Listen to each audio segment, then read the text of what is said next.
one of the things that I was taught sociologically is the first commandment of sociology, thou shalt do no harm. And that was one of the things that they were very, very emphatic about at CIIS as well.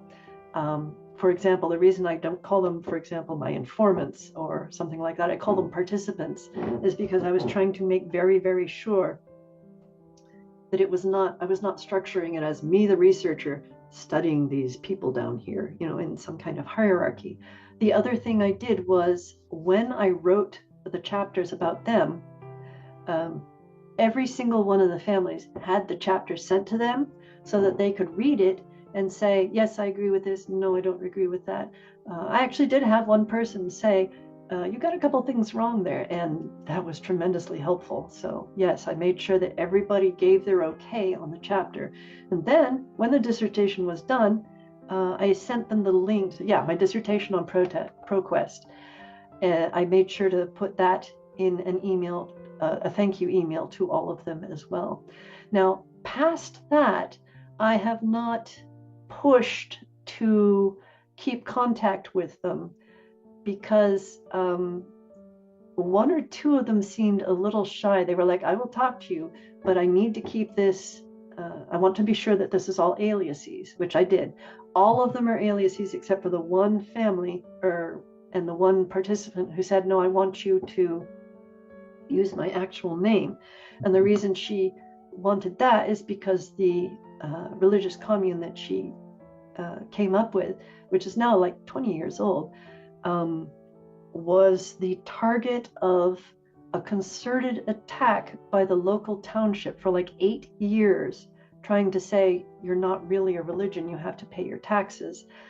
And Catherine of the Matriarchy said they fought it, on pennies sometimes, but they fought it the whole way, and they finally ended up getting a court ruling that she says protects not just them, but all minority religions, all spiritualities, that they cannot be defined by the local township. She said this piece of protection is something she's tremendously proud that she and her group managed to successfully do. And she wanted to be able to mention that in my dissertation. So she wanted me to use her actual name and the Matriarch's actual name. Okay. Very informative answer. Thank you very much for providing, I'm going to use Dale Allen's words, that she didn't rush in to fill the void when her paradigm of, male supremacy was falling, like in my case, was falling apart. It's that void has been opened, but this weekend, this seminar is now giving me some filling. So I thank you for that. Your comments about not going in as an observer, when through the writings of Richard Rohr, I was led to the recovery movement. I never had a substance abuse problem. My wife dealt with that 47 years ago when she gave me a choice. But I had a thinking problem that I didn't realize. And when I went to the basement of this church we were in as a sociologist, that was my degree, to see what they were like. And I heard people talking about how they think. I said, oh, crap, to myself. I said, I better stay. So I've been continued to be helped by paying attention to my thoughts and judgmental ones, especially superiority ones. They don't just have to be male, but, so that was really helpful. And a paradigm I'm now working on overcoming is this whole idea of crucifix sin, original sin, that we started off flawed. And, people like Richard Rohr continue to inform me. I took the crucifixes out of the house because, to focus on, 3 hours of torture, that's the old mentality. I want to focus on the joy, the liberation. How do we feed people? How do we clothe people? Like the whole rest of the story is about mercy and forgiveness. Yes. So to me, I want to be part of that story and just be, the practice of that is the, you do the change. You just try to live that different way and not focus on the other thing. So thank you. Sure. One of the things that, when I was studying Christianity, one of the things I discovered is that I prefer to focus on the Beatitudes rather than on the crucifixion. The other thing that you might be interested in, I'm not sure, but as a sociologist, you might. In my short bibliography, I have an article, there it is, An Organizational Approach to Undoing Gender, the Unlikely Case of Offshore Oil Platforms. And what this is a fascinating, I found it personally fascinating study where oil platforms tend to have very toxic masculinity environments. The company was losing money. The company said, we're going to implement these changes, things like taking care of yourself, wearing the protective equipment, stuff like that. And what they found out accidentally, they didn't do this deliberately, but accidentally, this helped deconstruct the toxic masculinity. The men were being kinder to each other. They were asking each other for help. They weren't rude to women. It was a fascinating article. I highly recommend it to anybody that's interested in viable means of getting rid of toxic masculinity. So to that point, one of my favorite prelates is Father Guido Sarducci from Saturday Night Live, and he did a great skit on the oil industry going to confession. I won't spoil any more of it, but it's really great because parody is such a great way to bypass our left brain and let our right brain think. So the oil industry goes to confession. It's hysterical. Okay. It's not really a question, Colin. Okay. Just well, I guess it sort of is. There's so many people that I know, that are looking, especially younger people who are trying to figure out different ways to organize themselves and have community. And I just wondered if you, I know one of your things that you're trying to do is start a publishing company. Are you going to publish your own work in some way that's accessible? Yeah, that was actually what got me inspired to do it. I was talking with one of my one of my dissertation committee, is Andrea O'Reilly. She is the owner manager, I guess, of Demeter Press. For those who don't know, Demeter Press published some fascinating books. And one of the things she said to me after I did my oral defense is, you need to publish that. And I was like, oh, okay. So one of the things I'm trying to do, because I was talking to a friend and she said, oh man, I always wanted to publish mine, but I never had time and I didn't know who to ask to edit. And I thought, I can do that. I'm a really good editor. I used to freelance edit. So my thought was, okay, if I'm going to do mine, why can't I do other people's as well? And I had one professor who actually said to me, in fact, it was my committee chair, now that I think about it, she said, there's all this brilliant work that these women have done. It's amazing. It's groundbreaking. It's all tucked away in the libraries and we never see it anymore.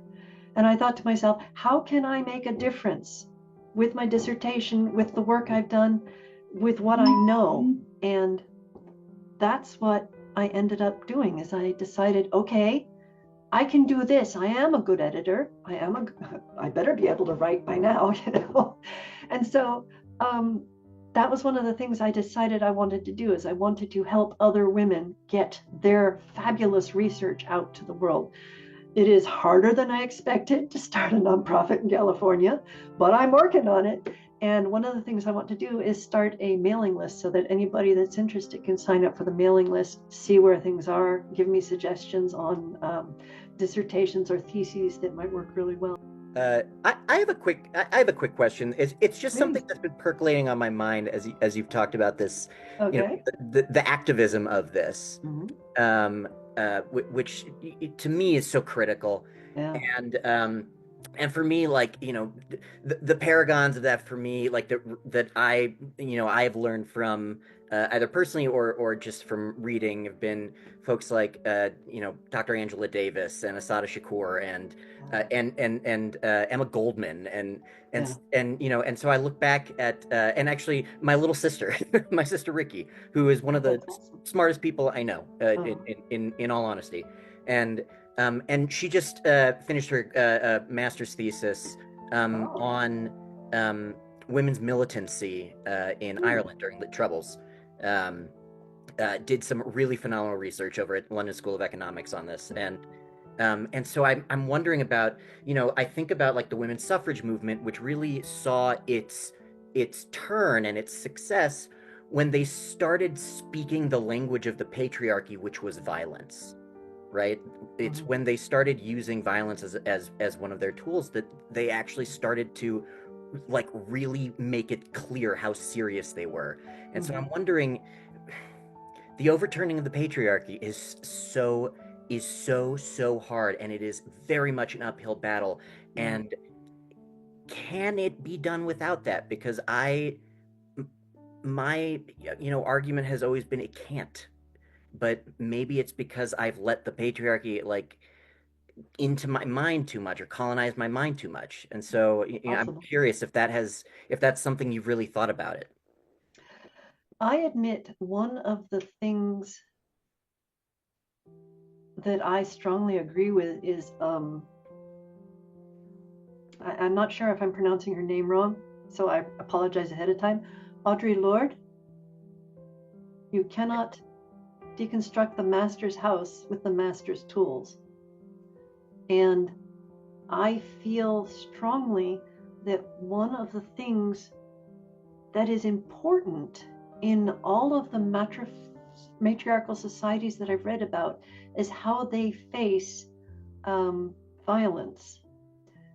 For example, the Minangkabau, one of their legends is about a larger and more powerful group moving in and saying, we're going to conquer you.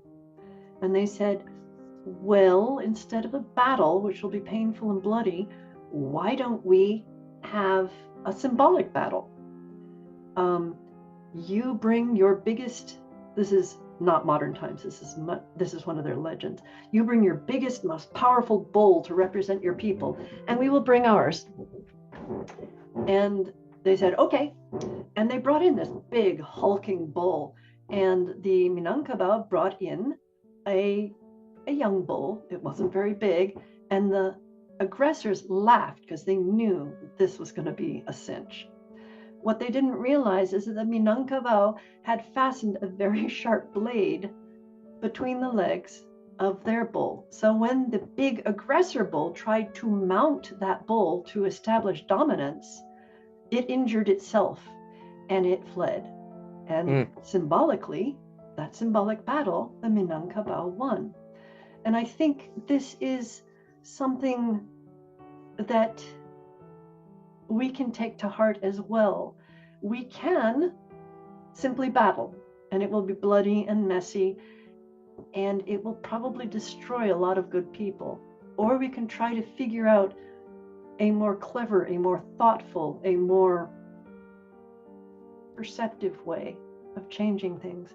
One of the reasons, for example, whenever I give this talk, that I always include in my resources the article about an organizational approach to undoing gender about the oil wells.